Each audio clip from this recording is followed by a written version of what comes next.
Alright, working on the Honda Aquatrax. This is the F12X Turbo. Going to attempt to pull the engine.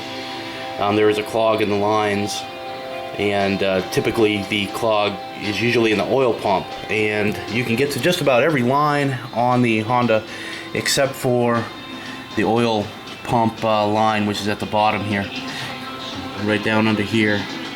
So what we're going to do right now, I've already got the sides off on both sides of the ski, as you can see. Get the back seat off, so everything is clear. And then currently I'm just draining the oil right now. Go ahead and get the, just using a standard HT Moto oil pump. And I'm going to go ahead and get the oil out, and then once the oil's out, I'm going to start the process. Okay, we've gotten all the oil out of the front pump. We're going to go ahead and drain the bottom. On the Honda they have a bottom oil pan as well. I'm going to see if I can get the camera down there so you can see where it goes.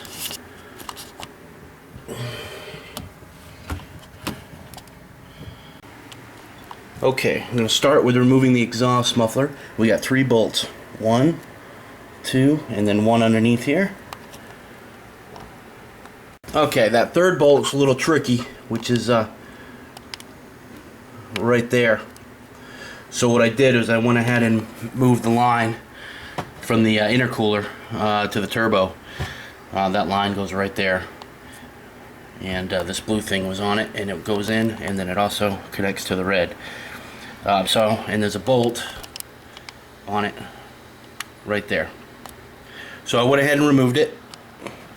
Made it a heck of a lot easier to get at that screw. Okay, after you get the 3 screws out on this, there's a rubber coupler. Let's see if I can get it down there. Okay, on that rubber coupler we're going to go ahead and we're going to loosen it up, and then this should come right out. Okay, once it's loose from the coupler, the last piece you're going to do is right here, and then this will be ready to remove. Okay, once the water muffler is removed, this is what it should look like at this point in the process.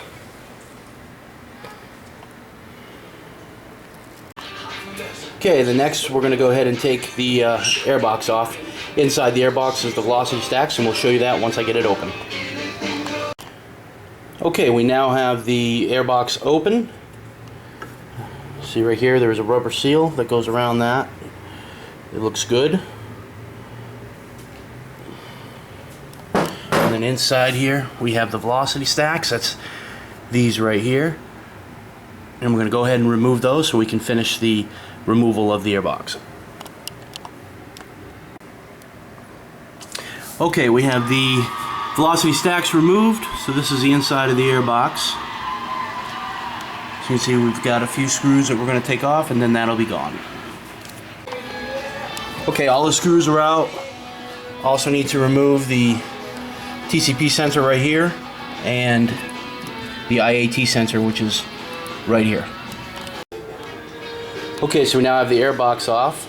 You see the throttle body right here, and then down here is the intercooler, and we're going to remove that next. Okay, we're on the intercooler. It looks like we have this bolt right here. We have this clamp right there, and that clamp right there. So we're going to loosen those up, that bolt up right there, and that one, and hopefully this intercooler should come right out. Okay, the intercooler is out, as you can see, and you can see the engine mounts on each side there.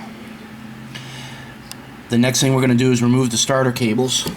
The starter is right there, and you can see the 2 cables. The black one is covered, that one, and then that one right there. We're going to go ahead and remove those. Okay, we have the starter wires removed from the starter. The next thing we're going to remove is the throttle cable. Okay, we removed the cable from underneath by loosening this screw, and that sits right in this slot right here. What the hell's my finger? Right in that slot right there. So we removed it, and now it's out of the way. Next, we're going to remove the return fuel line, which is right there.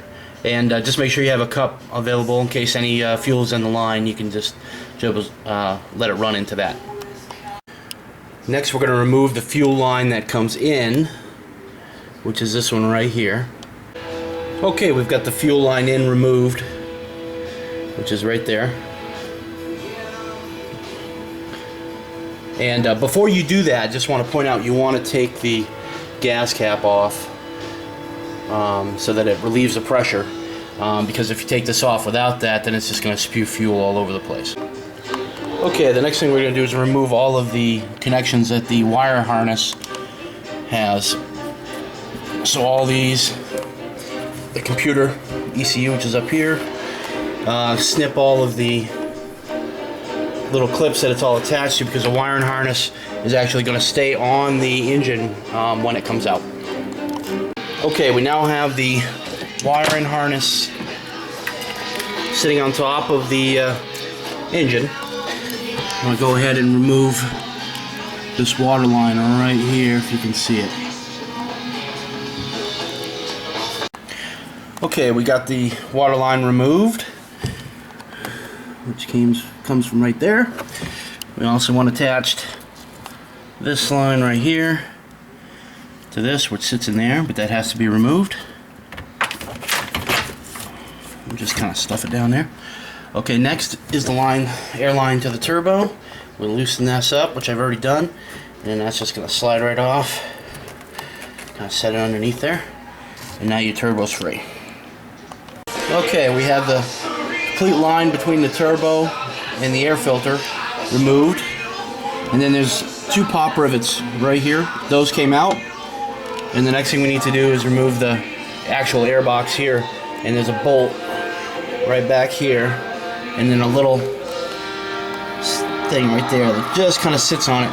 So what we do is undo that, and then this will pop right out. Okay, we've got the screw off there, as you can see. The air box is loose, and I'm going to go ahead and try to scoot it out of here.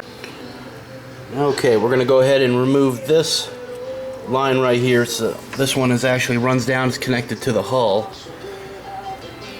All these other ones are all loose and attached to the engine. So we're just going to slide that back, pop that off. Okay, we have a junction here.